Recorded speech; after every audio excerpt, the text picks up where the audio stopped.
कक्षा 11वीं वाणिज्य संकाय में पढ़ने वाले सभी विद्यार्थियों को अशोक सर का सुप्रभात। प्रिय विद्यार्थियों, आपने बही खाता एवं लेखा कर्म विषय की प्रारंभिक शब्दावली को पढ़ना शुरू कर दिया होगा। उसके नोट्स भी आपको बनाने हैं। आज की इस वीडियो में आपको कुछ महत्वपूर्ण शब्दावली के बारे में डिस्कस करूंगा और उनके अंग्रेजी नाम क्या है वो भी आपको बताऊंगा, क्योंकि हमको दोनों भाषाओं का नॉलेज लेखांकन की दृष्टि से होना आवश्यक है। आइए जानते हैं क्या है प्रमुख शब्दावली। सबसे पहला हमारा जो दिया है वो है पूंजी, जिसको अंग्रेजी में कहते हैं कैपिटल। विद्यार्थियों, जो नगद रुपया या माल व्यापार के स्वामी द्वारा अपने व्यापार को प्रारंभ करने के लिए लगाया जाता है उसे पूंजी कहते हैं। यह बड़ी राशि की भी हो सकती है पूंजी, छोटी राशि की भी हो सकती है। दूसरा हमारा जो शब्द है वो है आहरण, जिसको ड्राइंग्स कहते हैं अंग्रेजी में, DRAWINGS। आहरण से हमारा तात्पर्य है जब व्यवसाय के स्वामी द्वारा व्यवसाय से अपने निजी काम के लिए रुपया या माल जो निकाला जाता है उसे आहरण कहते हैं। व्यापार के स्वामी के पुत्र के विवाह के लिए यदि व्यापार का स्वामी व्यापार से माल निकालता है, यह आहरण होगा। तीसरा हमारा जो शब्द है वह है प्रमाणक, इसको अंग्रेजी में कहते हैं वाउचर। विद्यार्थियों, प्रमाणक एक ऐसा प्रपत्र होता है जिसके आधार पर व्यापारिक लेन देनों को हिसाब किताब की पुस्तक में लिखा जाता है। ये प्रमाणक कई प्रकार के होते हैं। डेबिट प्रमाणक होते हैं, क्रेडिट प्रमाणक होते हैं, जिसकी हम आगे इस चर्चा करेंगे विस्तार से। प्रमाणक एक ऐसा प्रपत्र होता है जो प्रमाण के रूप में न्यायालय में प्रस्तुत भी किया जाता है जब विवाद उत्पन्न हो जाता है। चौथा हमारा शब्द है आगम, इनकम, इसको आय के नाम से भी जानते हैं। जब व्यापार में माल का विक्रय किया जाता है तो आय प्राप्त होती है, राशि प्राप्त होती है, उसे आगम या आय कहते हैं।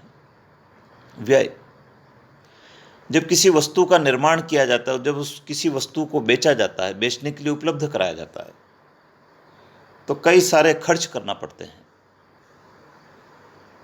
वे सब व्यय की श्रेणी में आते हैं। इसको अंग्रेजी में एक्सपेंडिचर कहते हैं या एक्सपेंसेस कहते हैं। अगला है पूंजीगत खर्च, कैपिटल एक्सपेंसेस।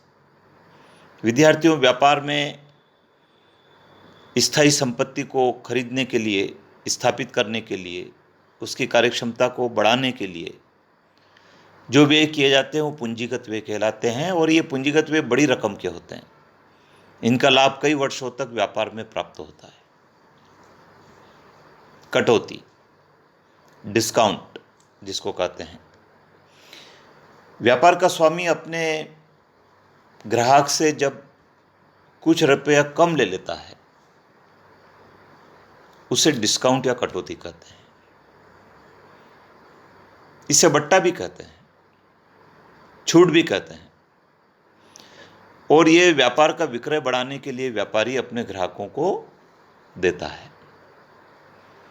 अगला है व्यापारिक छूट। विद्यार्थियों, कटौती दो प्रकार की होती है, जिसमें से पहली होती है व्यापारिक छूट, ट्रेड डिस्काउंट। ये जो व्यापारिक छूट है ये सभी ग्राहकों को दी जाती है और व्यापारिक छूट देने का उद्देश्य होता है विक्रय को बढ़ाना, अधिक से अधिक ग्राहक संख्या बढ़ाना। ये व्यापारिक छूट माल के छपे मूल्य पर या माल के सूची मूल्य पर एक निश्चित दर से प्रदान की जाती है। अगला है नगद छूट, कैश डिस्काउंट। विद्यार्थियों, नगद छूट वह रकम होती है या वह राशि होती है जो ग्राहक को इसलिए प्रदान की जाती है कि ग्राहक निश्चित समय पर रुपए का भुगतान कर देता है या निश्चित समय से पहले रुपए का भुगतान कर देता है।